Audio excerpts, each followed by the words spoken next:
You made it to Little Friday, and glad you're here with us on Bloomberg Radio, on the satellite, and YouTube, where you can find us right now by searching Bloomberg Global News. From the campaign trail, as we prepare to assemble our panel, Donald Trump has a short list. Boy, we've heard this before. I'm sure he's checking it twice, and I also am quite sure it's going to change 10 more times. But we have requests for vetting paperwork. This is actually part of the official business of a campaign. It's not just who we heard they're talking to or who they might be looking at. Among those receiving requests for documents, North Dakota Governor Doug Burgum, Florida Senator Marco Rubio, Ohio Senator J.D. Vance, and South Carolina Senator Tim Scott. According to those speaking on condition of anonymity, we've got this written up here on Bloomberg News. There are other names ABC News is reporting. Add Tim Scott, Tom Cotton, Elise Stefanik, Byron Donalds, even Ben Carson. As we assembled our panel for their take on this and other stories impacting on the campaign trail. Jeannie's back with us, of course, Bloomberg Politics contributor, Democratic analyst Jeannie Shanzano, alongside Chapin Fay, Republican strategist and managing director at Acton. It's great to see you both here. Welcome back. Chapin, your thought on the Veepstakes.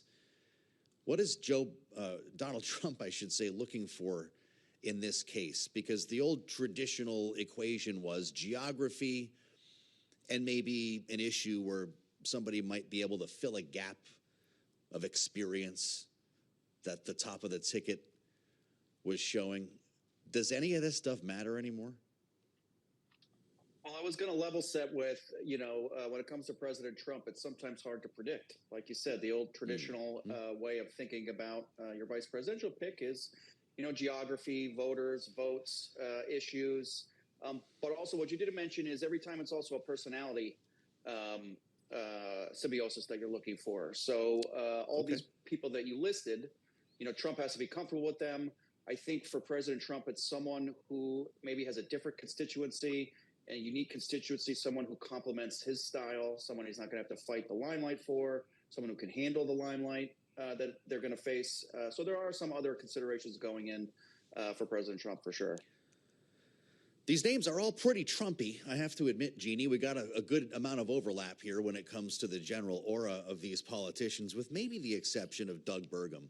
And we keep hearing that the governor of North Dakota is at the top of the short list here because of his wealth and because of the legitimacy that he might bring to a Trump ticket. What do you think?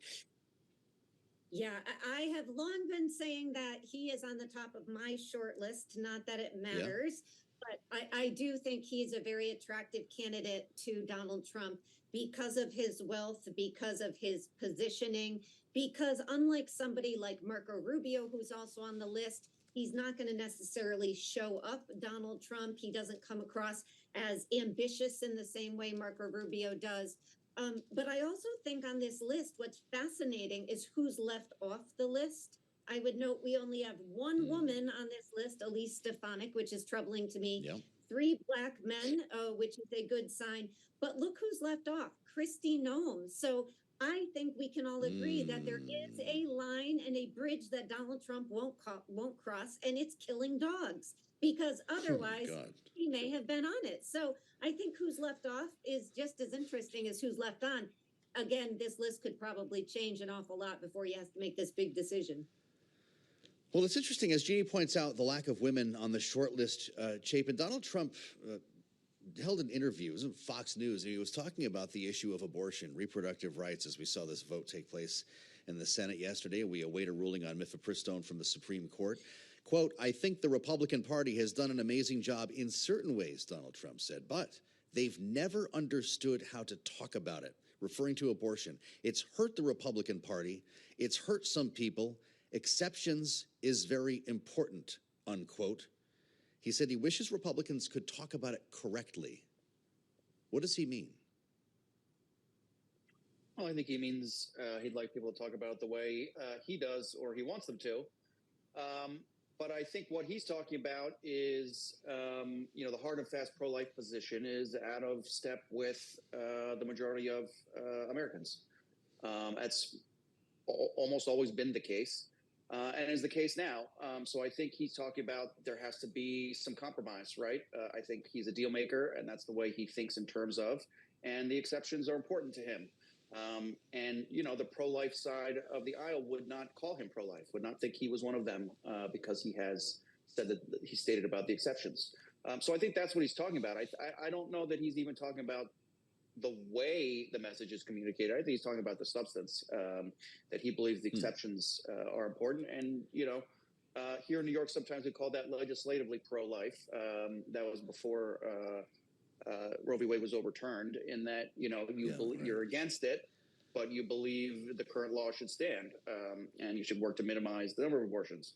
But it is a complicated issue, and not one that's in the Republican issues wheelhouse to be talking about in most places, at least where I operate, especially here in New York and nationally. So I think that was what the president was talking about, and he knows, you know, he knows how politics works, right, and how the media works, and he knows that abortion is going to be a big issue. So he's right now signaling that he wants the Republicans to message this the way he messages it.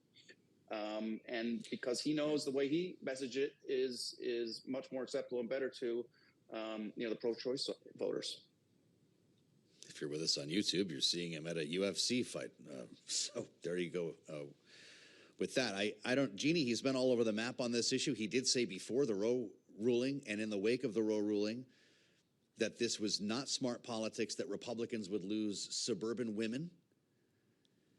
But then he also made a statement on abortion recently and said it's up to the states, tacitly endorsing what all the states are doing, including the one he lives in Florida, where I believe it is still a 6-week ban.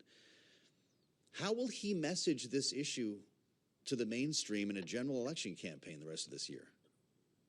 Yeah, a 6-week ban that he would traditionally vote on, maybe if he wasn't a convicted felon. I think he can still vote, but we'll have to see on that in his home state of Florida.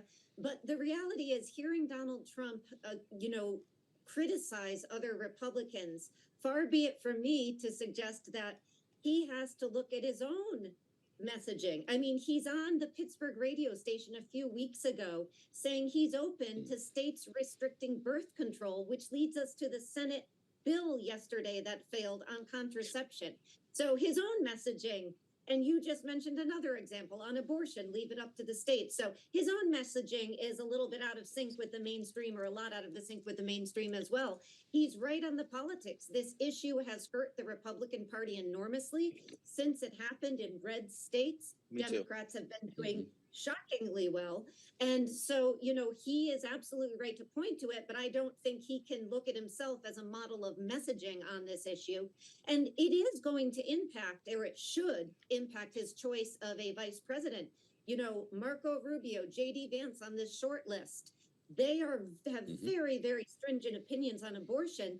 And if I was Donald Trump, you'd have to say, boy, this could be a burden for me as I go forward. Not only don't I have a woman, but I have a guy who has a very, very tough stance, and it's long been stated, on abortion. So those are issues to keep in mind, and he may want to go with somebody who has a little bit more of a Nikki Haley-esque, if I can, view on abortion. It still resonates with moderate Republicans, but it also resonates with suburban women and moderates and swing voters. Well, seeing Donald Trump there at the UFC match reminds me of the guilty verdict last week. That's what he did, right, to celebrate the moment. And the DNC, according to Axios, is escalating the attacks on Donald Trump as a convicted felon. That's the term here, with a billboard that will greet him outside of Phoenix today when he attends his first post-conviction event. Convicted felon is something that's never followed a presidential candidate before, Chapin, and you've got a lot of people here telling us it doesn't matter. What do you think? What I personally think is that, Matt, you know, what audience are we talking about? Does it matter with his Republican-based voters? No, it doesn't, right? How about independents who haven't decided yet? It might. It certainly might. You know, President Biden feels that way. He's started to say it. He's using it in his messaging. I think it might work on independent voters who don't know who they're going to vote for, right? It certainly moves the needle a certain percentage in the wrong direction for President Trump. Though we have been seeing that independents are breaking the same way the partisan lines are breaking. So if you are leaning towards Trump, you don't care about the conviction. If you're leaning away from Trump, you care very much. So it's hard to read the tea leaves right now. And I keep mentioning over and over, like that number is very small these days. The number of undecided folks in the swing states, we can't forget electoral college math. These, it's like 6, maybe 7 states that are going to be hotly contested this year, all within a couple of points right now. Trump, I think in the last round was up, within the margin of error. So those votes, again, it matters in the arena of this is yet another thing that people can hang their hats on to talk negatively about Donald Trump. But is it going to be persuasive to this very small and getting smaller number of voters? I'm not so sure. It certainly doesn't matter with his base voters. Fighting over a very small piece of pie here, Jeannie. It's the DNC's first paid ad using convicted felon. If they keep beating the drum on this, what impact will it have?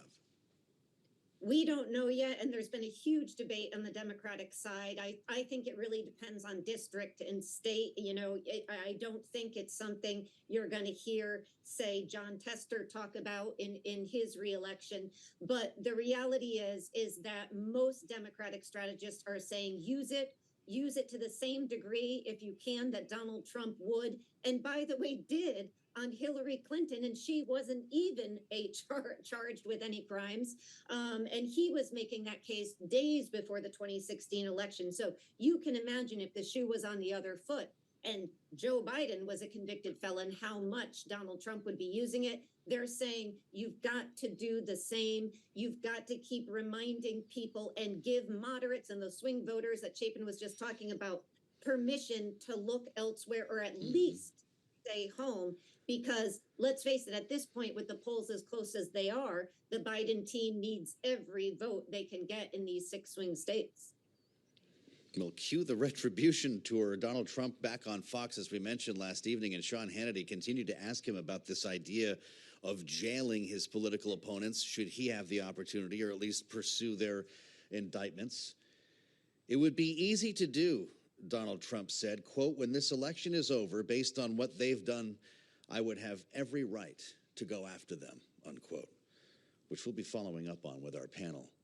Jeannie Shanzano and Chapin Fay, they'll be back with us in our second hour here on Bloomberg TV and radio, and I've got a very special conversation ahead that we're going to bring to you coming up at the top of the hour. Ted Leonsis, the founder and CEO of Monumental Sports here, the man behind the Wizards, the Caps, the Mystics, here in Washington, D.C., investing hundreds of millions of dollars to help reinvent the downtown area in the nation's capital. We're going to talk about that. We're going to talk about the intersection of politics and business and what the future city in America is going to look like here. It's all ahead on the fastest show in politics on Bloomberg.